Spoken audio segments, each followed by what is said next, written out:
Հարգելի հեռուստադիտողներ, 93-ի փետրվարի սկզբին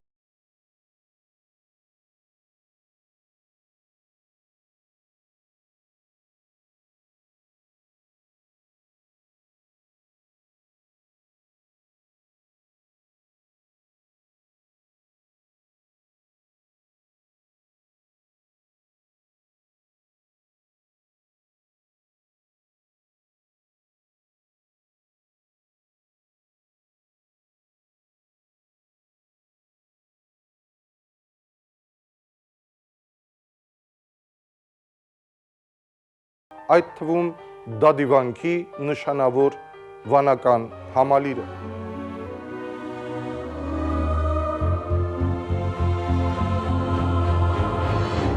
Լսելով, որ մերուն քարվաճարի ուղղությամբ առաջ են շարժվում, մենք որոշեցինք մեկնել այնտեղ ու նկարահանումներ կատարել։ Եվ ահա լրագրող Արա Վանյանը,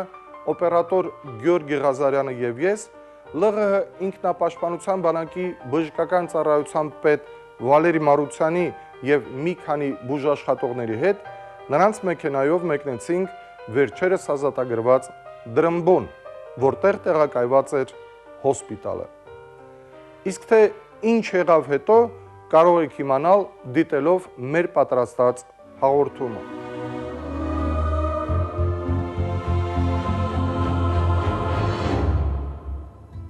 Դրմբոն հասնելուն պես մենք փոխում ենք մեքենան եւ փրկարար ջոկատի անդամների հետ մեկնում դեպի Մարտակերտ, ավելի ճիշտ Պուշկեն յալը, որտեղից վիրավորին պետք է տեղափոխեինք հոսպիտալ։ Ճանապարհի ձախ կողմում երևում էր Սարսանգը,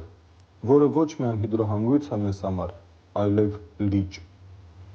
Ճանապարհի այս ու այն կողմում մերթ երևում էին թնդանոթներ, դրանց վրա աշխատող ազատամարտիկներ։ Եվս մի քիչ եւ մենք Կուսապատ գյուղում ենք, շրջկենտրոնից մոտ 12 կիլոմետր հեռավորության վրա։ Դեռ այնքան էլ շատ մարդիկ չեն վերադարձել տները, որոնց մեծ մասը թուրքերը փախուստից առաջ քանդել են ու վառել։ Այստեղ հիմնականում մենք հանդիպեցինք ծանոթ-անծանոթ ազատամարտիկների, որոնք վերադարձել էին հերթափոխից եւ հանգստանում էին, պատրաստ անհրաժեշտության դեպքում նետվել մարտի։ Շարժվում ենք առաջ եւ ներքին հոռաթավ չհասած թեքվում աջ ու շարունակում ճանապարհը ձորի միջով։ Գյուղն ազատագրված է թշնամուց, սակայն հիմնական ճանապարհով այստեղ գալը չափազանց վտանգավոր է։ Դիմացը հեռուստաաշտարակի բարձունքն է, որտեղ տեղակայված են թշնամու մեծ ուժեր։ Ինչպես տեսնում եք, այստեղ տները կանգուն են, ճիշտ է, թալանված, բայց կանգուն։ Ըստ երևույթին թուրքերը հույս են ունեցել բնակվել այս գյուղում եւ իրենցը դարձնել։ Ասաց Ղարաբաղցին շտանգներիդ քացախ։ Օրը ցերեկով Պուշկեն յալը մեքենայով բարձրանում են հազվագյուտ դեպքերում, որովհետև ճանապարհի մի քանի հատվածներում մեքենան թիրախ կարող է դառնալ հակառակորդի հրետանու համար։ Սակայն այլընտրանք չկա, վիրավորին տեղափոխել է պետք։ Ահա եւ Պուշկեն յալը։ Այստեղ ժամանակին հակակարկտային թնդանոթներ էին տեղադրված։ Դրա համար տեղանքը կոչվում է Պուշկեն յալ։ Մարտավարական կարևորագույն նշանակություն ունեցող այս բարձունքին մերոնք տիրացել են վերջերս եւ ընդհուպ մոտեցել Մարտակերտ շրջկենտրոնին։ Մնում է ոչնչացնել հեռուստաաշտարակի բարձունքում տեղակայված կրակակետը եւ Մարտակերտի դարպասները բաց են։ Ինչպես պատմեցին տղերքը, թուրքերը մի քանի անգամ փորձել են ետ վերցնել այս բարձունքը, սակայն ապարդյուն։ Մեր այստեղ գտնվելու օրն էլ առավոտյան կողմը նրանք տանկերով առաջ են շարժվել, սակայն հանդիպելով ահեղ դիմադրության ետ շպրտվել։ Տեսնելով, որ գրավել չեն կարողանում, թուրքերը հրթիռահրետակոծում են մեր դիրքերը։ Իհարկե, մերոնք նույնպես պատասխանում են։ Վիրավորին անհրաժեշտ էր շուտ հոսպիտալ հասցնել, եւ մենք ժամանակ չունենք մի կարգին զրուցել տղաների հետ։ Բայց այն 10-15 րոպեն էլ բավական էր, որպեսզի համոզվեինք, որ ամուր է նրանց մարտական ոգին եւ ոչինչ չի կարող կանգնեցնել մեր հաղթարշավը։ Երբ վերադարձանք Դրմբոն, հոսպիտալում վիրավոր ադրբեջանցիներ կային, որոնց տեղափոխել էին Մարտակերտի ռազմաճակատի հյուսիսային հատվածից։ Ինքնապաշտպանության հայկական զորամիավորումները միջանցք էին թողել ադրբեջանական խաղաղ բնակչության դուրսբերման համար, սակայն, ինչպես վկայում են հենց իրենք ադրբեջանցիները, օմոնականները թույլ չեն տվել հեռանալ։ Ավելին, նրանք սկսել են կրակել մեր դիրքերի վրա եւ հայ ազատամարտիկները ստիպված են եղել պատասխան կրակ բացել, որի հետևանքով տուժել են նաեւ խաղաղ բնակիչներ։ Հոսպիտալում ադրբեջանցի վիրավորներին օգնություն ցույց տվեցին, որից հետո նրանց տեղափոխեցին Ստեփանակերտ։ Հիմնական մարտական գործողությունները շարունակվում էին ծավալվել ռազմաճակատի հյուսիսային հատվածում, եւ մեր նկարահանող խումբը շտապում է այնտեղ։ Ճանապարհին մենք նկատեցինք հակառակորդի մի այրված մեքենա, որի մեջ մոխիր էին դարձել թուրք զինվորները։ Այս դիակները նույնպես վկայում են այստեղ տեղի ունեցած ահեղ մարտերի մասին։ Մեր ազատամարտիկներին հաջողվել է կոտրել թշնամու դիմադրությունը եւ առաջ շարժվել։ Մեր նկարահանումների օրը մարտերն ընթանում էին այստեղից մոտ 1 կիլոմետր հեռավորության վրա, լեռան այն կողմը։ Տղերքը իջել էին մի փոքր հանգստանալու, թեթևակի սնվելու եւ նորից առաջին գիծ։ Ոգևորված ձեռք բերած ռազմական հաջողություններով նրանք շտապում էին նորից միանալու իրենց ընկերներին եւ միասին վճռական հարված հասցնելու գլուխ ու կորցրած խոճապահար փախչող թշնամուն։ Իդեպ թուրք ռազմագերիները վկայում են, որ շատերը կռվել չեն ուզում, իրենց տիպողաբար են բերում ռազմադաշտ։ Ահա թե ինչու դասալիքների թիվը ադրբեջանական բանակում օրեցօր շատանում է։ Երբ Մարտակերտի շրջանի ինքնապաշտպանական ուժերի հրամանատար Նորայր Դանիելյանը թուրք գերու հարցաքննությունը վերջացրեց, ես խնդրեցի նրան մի քանի րոպե տրամադրել մեզ։ Ու թեև նա շատ էր շտապում, այնուամենայնիվ համաձայնեց։ Ինչպիսին է վիճակը հիմա ահա այս պահի վրա։ Կարելի ասել բավականին լավ է, եթե այսպես արտահայտենք։ Կան բոլոր հնարավոր պայմանները այսօր լրիվ ազատագրելու ոչ միայն մեր տվածը, ինչպես անցյալ անգամ մեր հանդիպումների ժամանակ եմ ես ասել, այսօր արդեն լրիվ նախապայմաններ կան եւ գործով արդեն տղաներն ապացուցել են, որ ունենք լրիվ հնարավորություններ, ոչ միայն մեր տվածը վերցնելու, այլ վերցնելու նաեւ մեր պապերի տվածը։ Դրա սկիզբը արդեն դրված է։ Նոր մարտակերտցիների մասին թուրք կարծիք է եղել հատկապես անցած տարվա հունիսից սկսած, հիմա որքանով ինձ հայտնի է տղաները վերադառնում են եւ այս ռազմաճակատում բավականին մեծ է մարտակերտցիների թիվը։ Ես ավելի նկատեի, որ մարտակերտցիների մասին այո, ես այդ համաձայն եմ, որ եղել է, ավելի շուտ ստեղծվել է վատ կարծիք, իբրև կազմակերպելու հնարավորությունները չկան, փախած են եւ այլ, չեն ուզել կռվել եւ այլ։ Այսօր այս ճակատում, Քյալվաջարի ճակատում հիմնականում 80%-ով կռվում են Մարտակերտի տղաները։ Լրիվությամբ աշխատում են մեր զրահատեխնիկան, 100%-ով մեր զրահատեխնիկան, մեր արդեն մեր, այսինքն թուրքերից վերցրած, ներքևի գյուղերում վերցրած տեխնիկան, մեր հրետանին, հետախուզությունը հիմնականում կազմակերպվում է մեր միջոցով։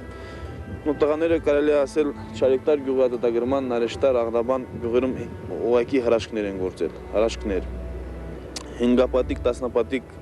անգամ գերազանցող թշնամու լավ խրավատավորված, լավ դիրքավորված զրահատեխնիկայով զինված թշնամու դեմ 5 անգամ պակաս ուժերով մենք մեկ օրվա ընթացքում ճեղքեցինք ընդհանուր ռազմաճակատի գիծը։ Օգնություն ուրիշ շրջաններից տեղերից եւս կային իհարկե, բայց հիմնականում կռվում էին տղաներն ու գործում էին հրաշքներ։ Սա կատարում էր լրիվի աչքի առաջ, լրիվը դրան այս կարծիքի հետ համաձայն են։ Ավելին Այսօր կամ մեծ հոսք ազատագրած գյուղերի երիտասարդները հետ են վերադառնում։ Երեք ես ընդունել եմ միայն 27 զինվոր, հիմնականում Վերին Զորակի Հաթինի Թարթարի այս զորակի տղաներից։ Այսօր ստացել եմ զանգ Կիրոբանից, Գորիսից եւս 40 հոգի սպասում են այնտեղ, ուղարկել եմ մեքենաները հետ գալու համար։ Ու կարևոր sense մի մոմենտ կա, շատ կարևոր։ Մարդիկ արդեն զգում են, որ հաղթանակը մոտ է եւ ոչ ոք չի ուզում դուրս մնալ այդ հաղթանակում իր ունեցածը ներդնելուց։ Ավելի բարձր ասեմ, ուզում են հաղթանակում իրենց մասնիկը ունենան, իրենց բաժինն ունենան եւ մենք դա շատ լավ հասկանում ենք, սա հոգեբանական կարևոր մոմենտ է, տալիս ենք տղաներին լրիվ հնարավորությունները դա անելու։ Թե որտեղ իրենց մեղքերը քավելու։ Հասկանում եք, ես չեմ ուզում ասել մեղքերը քավելու, մեղքերը քաղում են միայն մեղավորները։ Կան տղաներ, որոնք իրոք պետք է քավեն իրենց մեղքերը, բայց լրիվին նույն միտքը ասել դա ճիշտ չի լինի, որովհետև տղաների մեծ մասը ճակատագրի բերումով, հանգամանքներից ելնելով ստիպված են թողել գնացել հայրական օջախից։ Այսօր, երբ ես զրուցում եմ ոչ միայն զինվորների, այլ խաղաղ բնակչության հետ, որոնք ուզում են հետ վերադառնալ, համբեր սպասում են իրենց գյուղերը վերադառնալու, երբ նրանց բացատրում են, որ տուն չկա, ականապատված է եւ այլ, նրանք չեն ուզում լսել ոչինչ։ Նրանք համաձայն են մնալ թեկուզ իրենց գոմերում, թեկուզ վրանների տակ, թեկուզ պայթել ականների վրա, բայց միայն լինել իրենց տանը, իրենց հողում։ Սա բնական է, սա Ղարաբաղցու հոգեբանությունն է, դարերից եկող Ղարաբաղցին երբեք գաղթական չի եղել, ու լինելու իրավունք չունի, քանի որ ունի նման կռվող տղաներ, երբեք։ Դու կանխեցիր իմ հարցը, ուրեմն վերադառնում է ժողովուրդը։ Վերադառնում են ժողովուրդը, որի վրա մենք անցյալ անգամ մեր հանդիպումների ժամանակ մեծ ուշադրություն ենք դարձրել, մարդիկ թերահավատորեն էին նայում դրան, որ իբր դա միայն երազանք է եւ այլ, բայց մենք տղաներով համոզված ենք, ես արտահայտում եմ ոչ միայն իմ կարծիքը, այլ ընդհանուր կռվող տղաների կարծիքը եւ երկրորդ վարկած այստեղ բացառվում էր, եթե մարդ գտնում որ ինքը իրեն տեղ գործի հողի տերն է եւ պիտի դա պահի նրա վրա ապրելու համար ոչինչ չի կարող նրան կայնեցնել այդ սուրբ գործի առաջ։ Կամքի, այստեղ կամքի, հոգեբանության եւ այլ հանգամանքների հետ կապված հարցեր են սրանք, որը միշտ էլ, եթե ասենք այսօրվա դրությամբ Ղարաբաղցի զինվորը կռվի, ասենք Ղարաբաղի սահմաններից դուրս հող նվաճելու, ուրիշի ունեցածը թալանելու եւ այլ հոգեբանական այս նկատառումներով նրա համար եւս դժվար կլինի, բայց մենք այսինչ որ անում ենք ստիպված մեր հողը, մեր հայրական օջախները, մեր գերեզմանները պահելու համար։ Սա կարևոր մոմենտ է, որով եւ բացատրում է մեր այս հաղթանակների հիմնական պայմանները, կարելի ասել։ Շնորհակալություն, հաջողություն ձեզ։ Հուսում եմ, որ հաջորդ մեր հանդիպումը կլինի արդեն ներքևի մասում, Մարտակերտի շրջանի ներքևի մասում եւ մոտ օրերս կարելի ասել լրիվությամբ կվերականգնենք Մարտակերտի Ղարաբաղի սահմանները։ Աստված։ Ես իհարկե գիտեի, որ Ավոն տղաների հետ այնտեղ առաջին գծում է։ Ռադիոհաղորդիչով լսում էի նրա ձայնը եւ շատ էի ուզում տեսնել նրան։ Ու որքան մեծ եղավ իմ ուրախությունը, երբ կապայինների ճամփարում հանդիպեցի նրան։ Իսկ հանդիպել Ավոյին ու չզրուցել նրա հետ, մեղմ ասած, ճիշտ չէր լինի։ Իմ առաջարկը նա ընդունեց սիրով։ Ավո ջան, երբ եկաք, երբ սկսվեցի մարտական գործողությունները եւ ինչպես է հիմա վիճակը։ Երբ եկա ուր այստեղ լավ, ուրեմն ինչպես որ քեզ ընդհանրապես Մարտունու մեջ կլամ, բայց եկանք Մարտակերտ, երբ Մարտի 5-ին սկսանք աշխատել թեւի Մարտակերտ, Ջանյատաղ անդերը վերցրեցինք, հետո այդ բուժքի յալի մեջ մեր դակը մասնակցեցան ուրիշների հետ, եւ հետո դարձանք ասկոմի վրա սկսանք աշխատել, ամսուն հավատախարն է,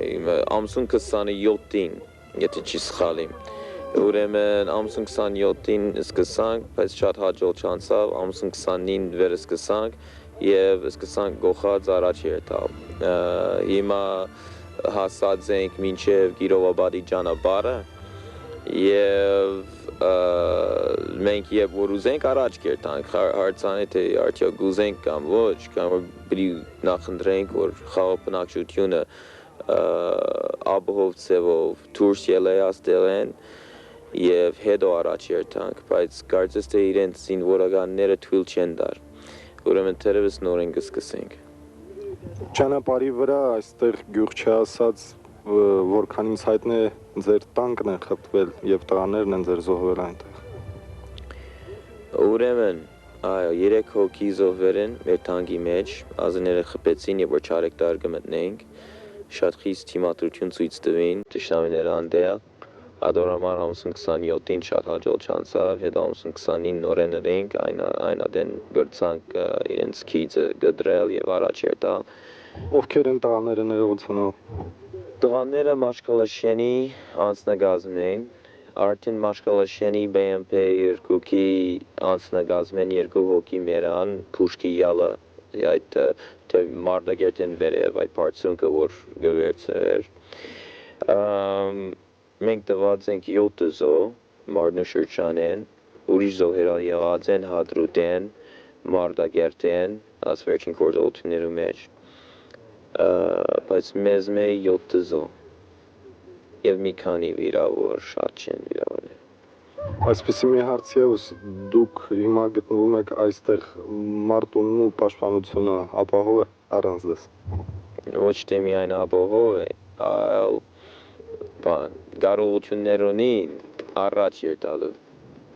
կարողություններն այնտեղ առաջ երթալու։ Այսինքն դուք գտել եք, որ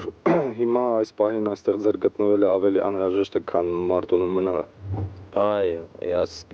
հարցը պատմական հարց է, այս քյավաճարի հարցը։ Մեր ժողովրդի համար չափազանց կարևոր է վերջապես այս շրջանը վերամիացնել Հայաստանին, ինչպես գտեսնես ամեն տեղ որ գտած բանկ մգա հայկական հոյասիկը ամեն մեկի որ մտնես կտեսնես որ իսկապես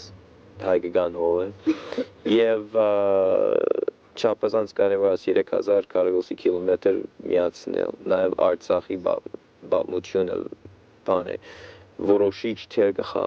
այս շրջան գրավելը։ Այսինքն դա միայն ճանապարհի հարցը չէ, այլ նաեւ հոգեվոր մեր հաղթանակը։ Հոգեվոր, քաղաքական, ռազմական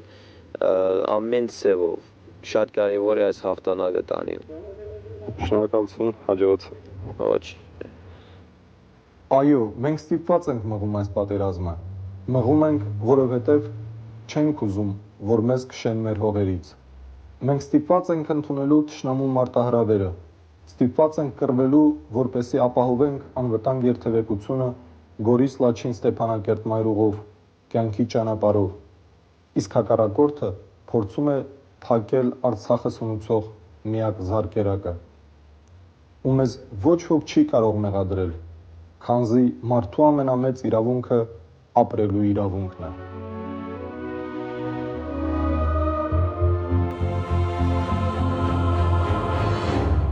Այս նկարահանումները կատարվել են մարտի 31-ին եւ ապրիլի 1-ին։ Դա էլ դարձավ մեր պատմության 27-րդ էջը։ Իսկ քարվաճառի թեման դեռ չի սպառվել։ Առայժմ